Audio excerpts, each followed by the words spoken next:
Je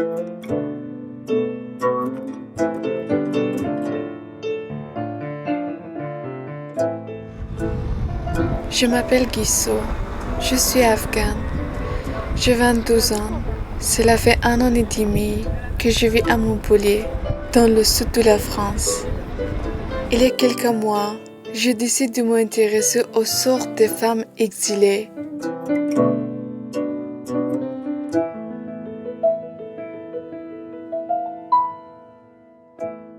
Le droit des femmes me touche beaucoup. Dans de nombreux pays, ils en sont mal informés. Aussi, ils ne sont pas entièrement libres. La violence envers les femmes peut se révéler sous plusieurs formes, psychologiques, sexuelles, verbales, physiques. La banalité silencieuse de ces actes génère une institutionnalisation de la violence dans certains pays.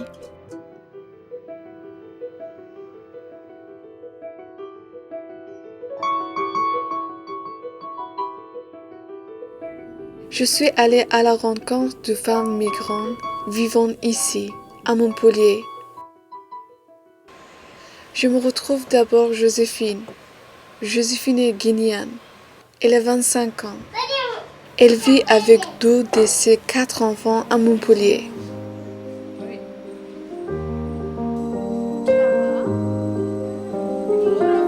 À l'âge de 19 ans, ses parents la forcent à se marier à un homme de 65 ans. Joséphine a quitté la Guinée en 2018. En quelques mois, elle a d'abord été au Mali, où elle était domestique au service d'une famille, puis en Algérie, au Maroc et en Espagne, avant d'arriver en France.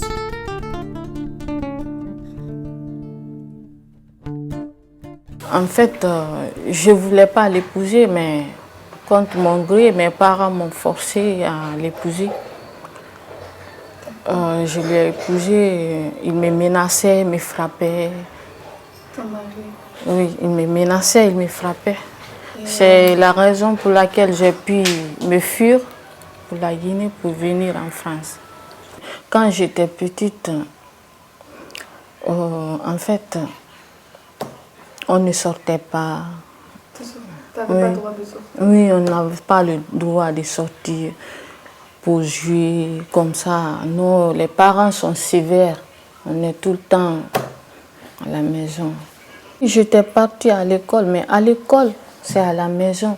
Et puis, je n'ai pas pu terminer l'école parce qu'il n'y avait pas les moyens financiers. Oui, je n'ai pas pu le terminer. Je me suis limitée en 12e.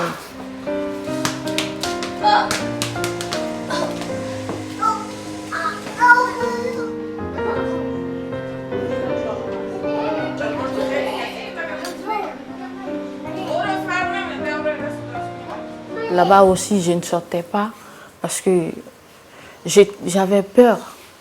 Oui, je disais, mes parents me cessent ou l'homme qui m'avait épousée, il me cesse parce qu'il avait dit qu'il va me tuer. Oui, oui, je ne sortais pas, j'étais là-bas. Je faisais des ménages là-bas parce que je faisais ça. Par contre, puisque je puisse rester là-bas, au moins là où je dois dormir ou manger. La même année, elle arrive en France, à Montpellier, après une longue périple en Méditerranée puis en Espagne. Ces femmes qui arrivent en Europe rêvent d'une vie meilleure. J'ai fait là-bas au moins 1 mois. Son mari aussi voulait me violer. Par contre, j'ai pris son argent, j'ai quitté. Tu quittais là aussi? Oui, j'ai quitté là-bas, je suis venue. Parce qu'on marchait la nuit. On est venu jusqu'au Maroc. Maintenant, j'ai trouvé les amis là-bas. On a fait des petits travaux. On nous donnait, oui, 100 dirhams, 50 dirhams. Je pars à la rencontre de Genta. Cela fait déjà 3 ans qu'elle vit en France avec sa fille de 13 ans. Elle a 41 ans. Ginta est originaire d'Albanie. Elle s'est mariée à l'âge de 15 ans. Elle aussi a quitté son pays à cause des violences conjugales. Elle a traversé une partie de la Europe, la Serbie, la Croatie, la Slovénie, l'Italie. Au terme de 3 jours de route, elle arrive à Montpellier.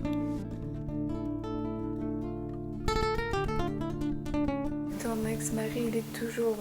il veut te chercher? Non, je demandais un avocat ici. Je demandais, mais elle m'a dit, après qu'il allait chez mon parent, qu'il a fait ça, je suis allée à un avocat, que je dis, qu'est-ce que je peux faire? Parce que je peux.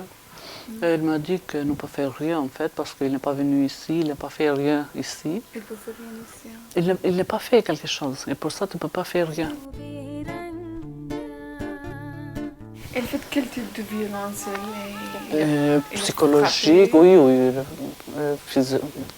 Il me tapait tout le temps, il était tout le temps énervé, sans raison. Quand tu étais en Albanie, tu étais contente avec tes amis? Non, il n'y a pas les amis là-bas. Avec lui, non. Non, jamais. Mais mamie, ah. Non. Après que j'ai été mariée, il n'existe pas les amis. Ça veut dire que tu n'avais pas le droit de sortir avec tes amis? Non. Même pour parler, si toi, il y a une personne dans la rue que tu peux dire bonjour, non. C'est pas possible.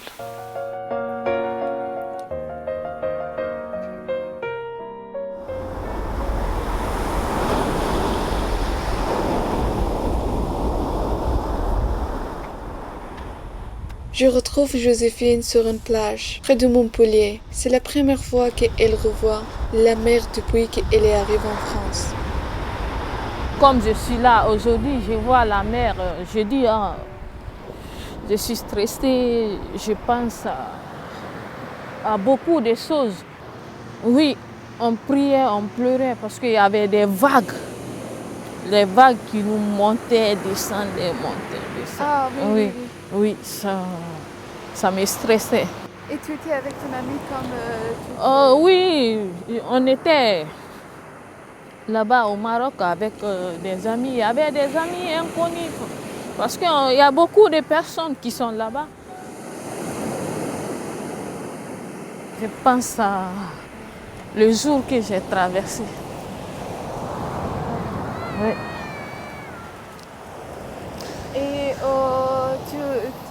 tu es resté combien de jours, combien de temps à Espagne? Presque j'ai fait 2 mois là-bas parce que quand on avait traversé, j'étais malade. Il y avait des plaies partout sur mes fesses. Oui, il y avait des petits boutons, je me grattais.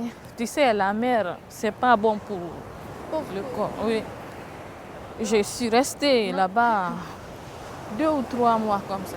Au Espagne? Oui, parce qu'en France aussi, je ne connaissais personne. J'étais là-bas, je pensais, j'ai dit, ok, je vais risquer. Comme j'aime la France, je vais aller.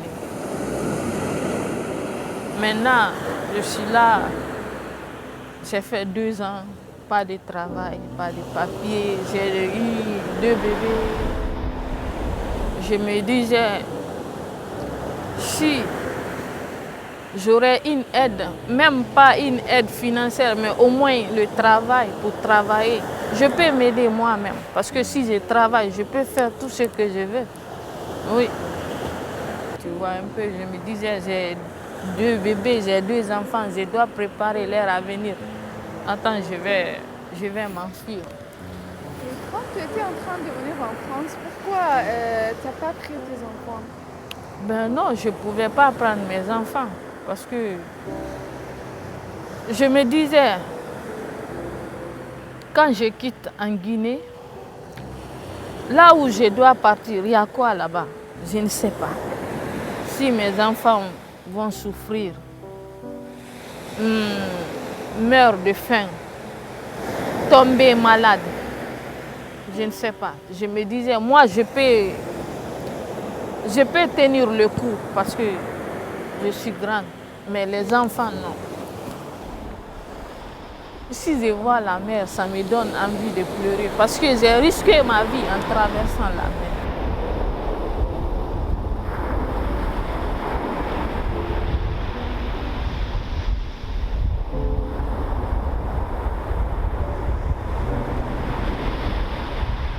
J'ai risqué ma vie, je suis venue en France. Jusqu'à présent, je souffre. Il n'y a pas une possibilité pour moi. Je vis malheureusement parce que, regarde, moi je me disais, ok, comme je ne suis plus en Guinée, si je viens en France, comme il y a le droit des hommes, moi aussi, je ne vais pas avoir un droit parce que je suis une femme. Mais là, du coup, c'est un peu difficile pour moi.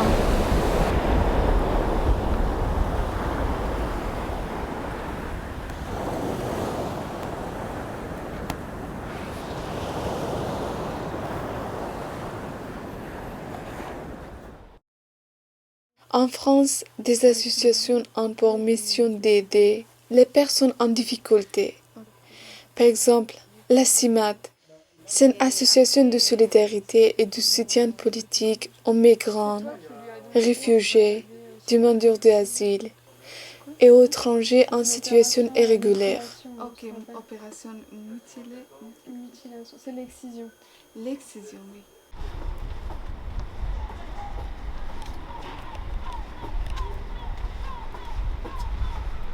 Françoise Déboré, bénévole, va à la CIMAD depuis 10 ans et s'occupe de l'accueil des demandeurs d'asile. À partir du moment où elle quitte son pays pour arriver en France, elle a déjà un parcours où la violence est quasiment quotidienne. Elle est très très souvent victime justement de violences, de viols tout simplement, hein, voilà. Et donc, tout au long de son parcours pour arriver en France, eh ben, elle peut tomber enceinte et se retrouver de n'importe qui en plus, elle ne connaîtra pas le père, et elle va se retrouver dans une situation de faiblesse au fur et à mesure de son avancée vers le pays de destination, on va dire. Mais elle n'est pas sûre de trouver des conditions d'accueil qui lui permettront de souffler.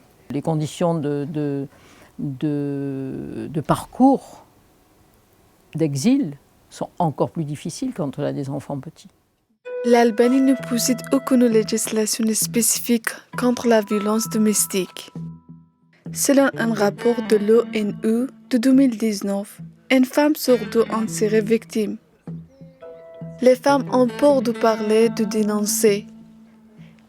Et selon plusieurs ONG et associations du pays, le nombre de victimes de violences domestiques a augmenté depuis les crises sanitaires.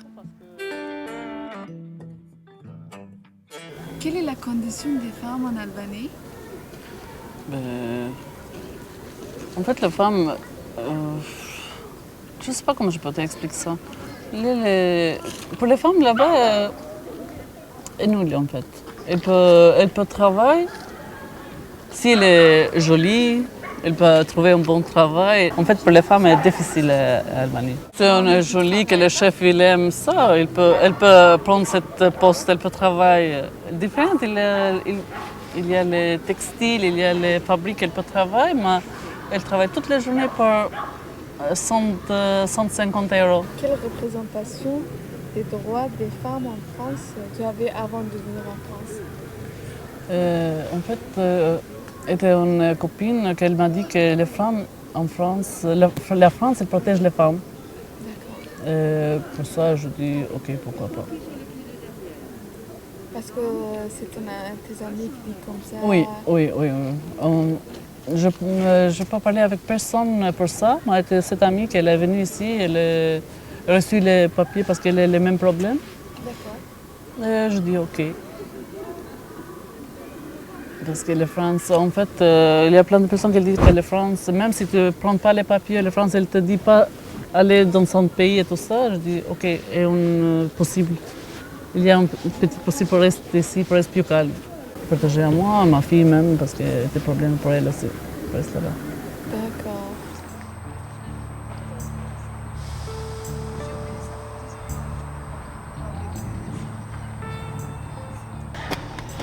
Et tu peux parler un peu Albanie, je voudrais comprendre. S'il y a des choses que peut-être je vais comprendre. Tu ne comprends rien? Parle un peu. Tu me comprends un peu de gens. Tu as das costas pie para Ah, de Moi, j'ai compris tout. Elle a compris. Je demanderai à elle si elle va aller à sa maison, dans sa maison. Aujourd'hui, grâce à son travail de femme de ménage dans ce petit hôtel, Ginta est indépendante. Elle se sent plus libre.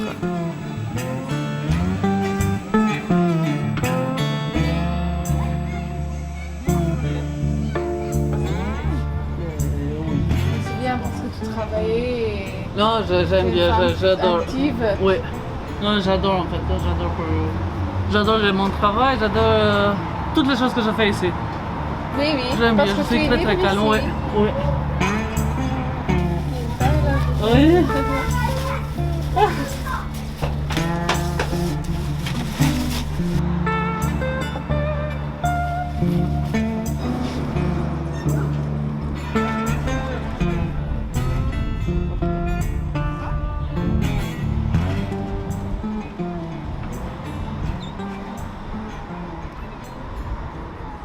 Il y a certaines femmes qui n'ont pas le droit de prendre par exemple, le divorce.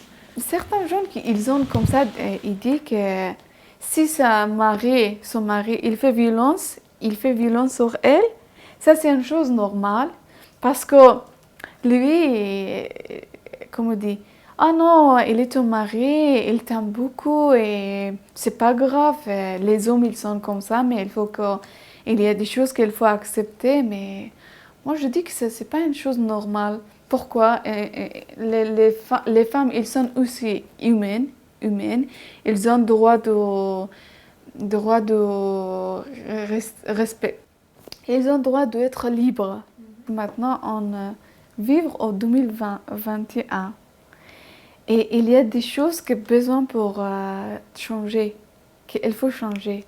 Et aujourd'hui, si moi, par exemple, si les autres, on ne parle pas sur le droit des femmes. Et il y a certaines personnes qui ne comprennent pas, ils n'ont pas d'informations sur le droit des femmes. Il faut faire combat jusqu'à qu'il faut gagner notre droit. Je suis partie de Kaboul pour aller à Montpellier, en passant par la Turquie en novembre 2019.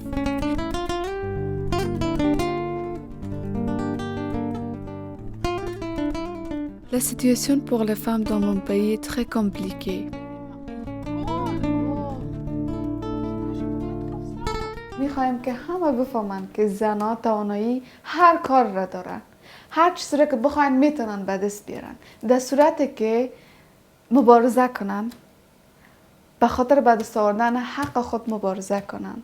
در فرانسه همچنان زنها بودن که قبلا زندگیشون مثلا مثل افغانستان بود، حق تحصیل نداشتن، حق باز کردن حساب بانکی نداشتن، اما چی کردن؟ مبارزه کردن، بالاخره حق خود به دست آوردن و حالا هم مبارزه میکنن، حق خود به دست میارن. چی میشه که ما و شما مثلا نمی کار بکنیم؟ یعنی به همه زنها میگیم که نگذاریم که کسی حق ما رو پایمال کنه. یعنی یادآوری نکنیم بعض مردم است، بعض کساست که نمیفهمن حقوق زن چی است. این بیشتر بعضا میفهمن که زن هم انسان هستن، نیاز به محبت دارن، نیاز به این دارن که آزاد زندگی کنن.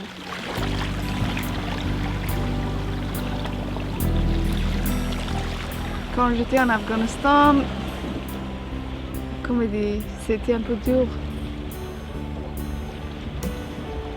Même que moi je travaille comme journaliste là, il y avait beaucoup de choses qui étaient comme obstacles pour moi. Et maintenant, toutes choses ça va.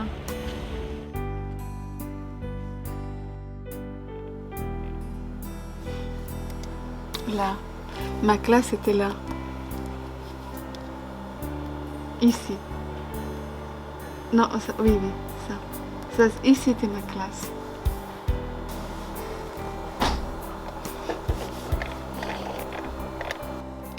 Quand j'étais en Afghanistan, j'avais 18 ans et j'étais occupée pour les femmes et les enfants pour apprendre comment lire, comment écrire. Ils en étaient sans alphabétisation. Et moi, j'étais comme ça. C'est pas moi, mais j'ai donné un exemple pour les femmes et les enfants.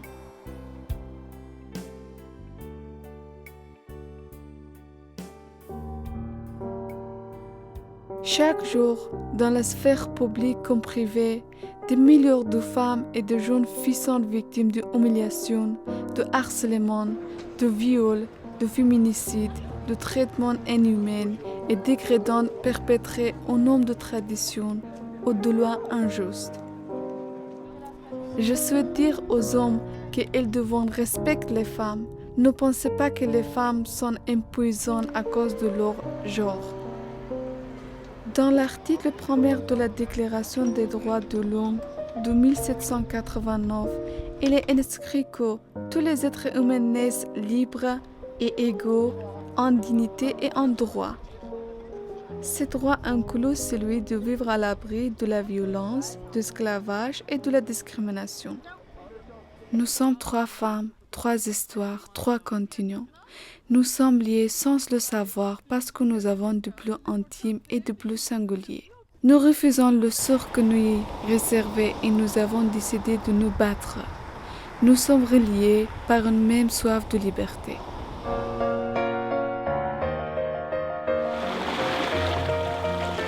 Quand je suis à côté de la mer, je pense plus comme il est libre. Je pense plus liberté. Mais non. دوره دوره پشت کوها یه صبوره پشت دشتا یه تلایی پشت صحرا پای خالی خونه ماست بر آب بر موجای بی‌تا خونه ما دوره دوره پشت کوه یه صبوره پشت دشتا یه تلا پشت صحرا پای خالی خونه ماست بر آب بر موجای بی‌تا پشت جنگل‌های سبز توی رویاست توی خواب پشت اقیانوس